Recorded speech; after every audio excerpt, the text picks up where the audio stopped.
আসসালামু আলাইকুম ওরহমতুল্লাহি আবরকাতু।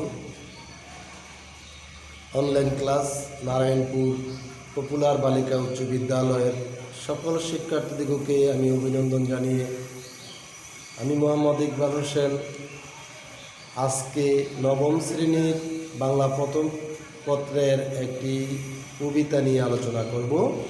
আজকের কবিতা হচ্ছে মানহুস, লিখছে কাজী নজরুল ইসলাম। তো এই কবিতাটি নিয়ে আমরা আলোচনা করব। আমরা প্রথমে আলোচনা করব পাদ পরিচিতি নিয়ে। পাদ পরিচিতি সম্পর্কে আমরা জানব।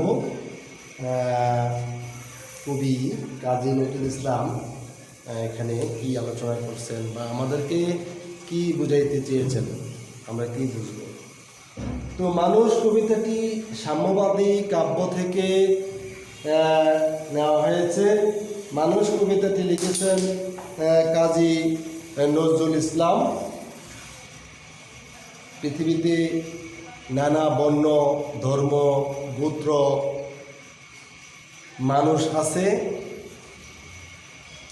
বিভিন্ন ধর্মের জন্য পৃথক পৃথক ধর্মগ্রন্থ আছে। মানুষ ধর্মগ্রন্থগুলো খুব শ্রদ্ধা করে। যেই গোত্রের বা যে ধর্মের যার যার ধর্মের সেই তার ধর্ম গ্রন্থকে শ্রদ্ধা করে। তো কবি পরিচিতি সম্পর্কে যদি আমরা জানতে চাই তাহলে আমি বলবো যে কাজী নজরুল ইসলাম জন্মগ্রহণ করেন 1899 সালে। তিনি বাংলাদেশের জাতীয় কবি। বাংলা সাহিত্যে আরবি ফার্সি শব্দের প্রয়োগ ঘটান। পরাধীনতার বিরুদ্ধে কবিতা লিখে বিদ্রোহ কবি উপাধি পান।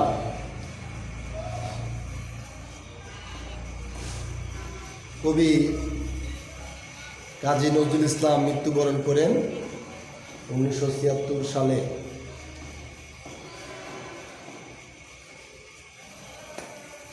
আমরা এই কবিতায় আমরা কি শিখতে পারব? আমরা শিখতে পারব, এক নম্বরে আমরা জানব জাতি, ধর্ম, বর্ণ নির্বিশেষে মানুষের মহিমা সম্পর্কে আমরা জানতে পারব। নাম্বার 2, কবির সাম্যবাদী দৃষ্টিভঙ্গির তাৎপর্য সম্পর্কে আমরা জানব। এই কবিতাটি যে সাম্যবাদী কাব্য থেকে নেওয়া হচ্ছে, সাম্যবাদী সম্পর্কে আমরা আমাদের দৃষ্টিভঙ্গির তাৎপর্য আমরা জানতে পারব। নাম্বার 3, মানুষের যে বড় কিছুই নাই, নয় কিছু মহিয়ান। এই কথার অর্থ আমরা জানতে পারবো যে মানুষের চেয়ে বড় কিছু নাই, নহে কিছু মহিয়ান। নাম্বার 4, যে মানব সেবার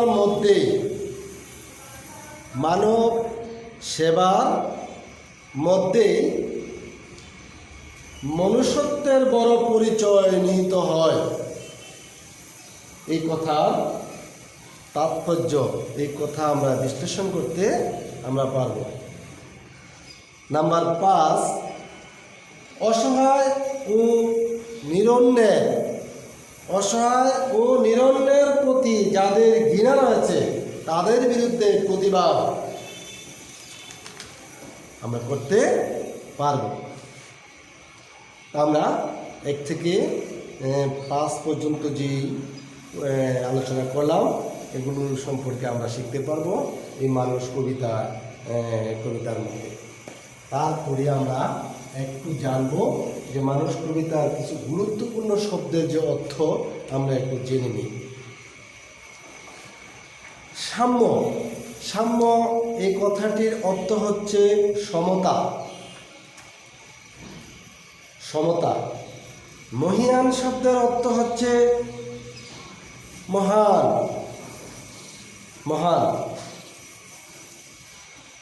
বর, বর শব্দের অর্থ আশীর্বাদ, আশীর্বাদ। প্রান্ত অর্থ হচ্ছে প্রতীক। ভণ্ড, বানকারী। পুরুত্ব, পুরোহিত, পুরুত, পুরোহিত। প্রিয় শিক্ষার্থীবৃন্দ, এই পর্যায়ে আমরা আলোচনা করব এই কবিতার মূল আলোচনা, মূল বক্তব্য। এই কবিতায় কবি আমাদেরকে কোন বিষয় সম্পর্কে একেবারেই আমাদেরকে বুঝাইতে চেয়েছেন সে সম্পর্কে আমরা জানবো। এবং আমি এখন আলোচনা করছি যে মানুষ কবিতাটি কবি সাম্যবাদী দৃষ্টিকোণ থেকে রচনা করেছেন। পৃথিবীতে যত ধর্ম, বর্ণ, গোত্র থাকুক না কেন, মানুষের চেয়ে বড় কিছুই নেই। মানবতা মধ্যে দিয়ে মনুষ্যত্বের বড় পরিচয় বিদিত হয়, বিদিত হয়। নিরন্ন, নিম্নবিত্ত, অসহায়কে সামর্থ্য থাকার পরও কেউ সহযোগিতা করে না। উচ্চবিত্তের মানুষজন অসহায় দারিদ্র্যের প্রতি ঘৃণা প্রদর্শন করেন, অথচ মানুষকে ঘৃণার মাঝে কোনো মহত্ব নেই। তাই যেখানে ঘৃণা রয়েছে সেখানে প্রতিবাদ করা আমাদের উচিত। কবি বিভিন্ন উক্তির মাধ্যমে মানবীয় গুণাবলীর কারণে সকল ভেদ বৈষম্যের কারণে সকল ভেদ বৈষম্যের ঊর্ধ্বে মানুষ পরিচয়ের শ্রেষ্ঠত্ব তুলে ধরেছেন। সৃষ্টিকর্তার কাছে সকল শ্রেণীর মানুষই সমান। কবি কাজী নজরুল ইসলাম এ বিষয়ে বলেছেন, নাই দেশ কাল পাত্রের ভেদ, অভেদ ধর্ম জাতি। সব দেশে সব কালে ঘরে ঘরে তিনি মানুষের জ্ঞাতি।